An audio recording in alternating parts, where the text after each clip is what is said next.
ఓం నమస్తే. ఆత్మీయులకు దేవదేవుని ఆశీస్సులు.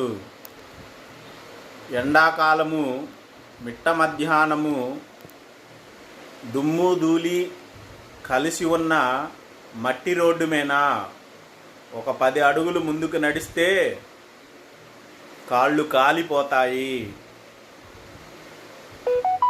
ఎండలో ఒక అరగంట ప్రయాణం చేస్తే బాగా వేడి చేస్తుంది.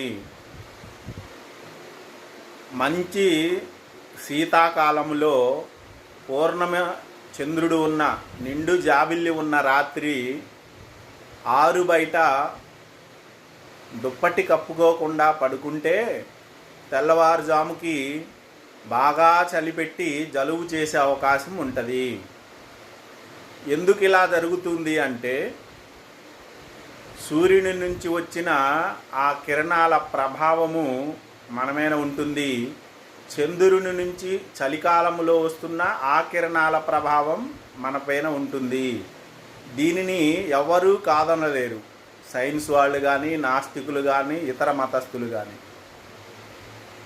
దీనిని ఆధారంగా చేసుకొని ఆకాశంలో తిరిగే గ్రహాలు, వాటి యొక్క ప్రభావం మానవ జీవన శైలి మీద ఉంటుంది అనడానికి ఆస్కారం ఉంది. ఈ భూమి మీద జీవము ఉండడానికి కారణం ఏంటంటే ఉన్న నీరు. ఇతర గ్రహాలపై నీరు లభ్యత లేని కారణంగా అక్కడ జీవం ఉండి ఉండకపోవచ్చు.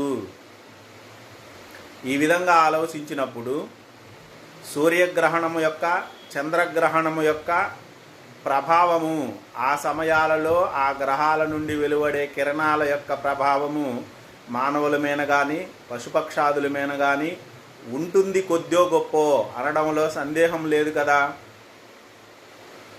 మొన్న పౌర్ణమి రోజు ఏర్పడిన చంద్రగ్రహణాన్ని గురించి అనేక ఛానళ్ళలో అనేక మంది విమర్శలు చేశారు.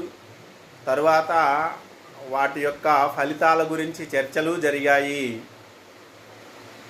ఇలా చేసిన మేధావులందరూ కూడా ఒకటి ఆలోచించాలి. మార్చి నెలలో వచ్చిన ఉగాది పండుగ రోజు విడుదల చేసిన తెలుగు పంచాంగంలో సెప్టెంబర్ 7వ తారీఖున భాద్రపద పౌర్ణమి రోజున సంపూర్ణ చంద్రగ్రహణం సంభవిస్తుంది అని ముందే చెప్పగలరా ఎవరైనా? సైన్సిస్టులు కానీ, ఇతర మేధావులు, నాస్తికులు వీళ్ళందరూ ఎందుకు చెప్పలేదు?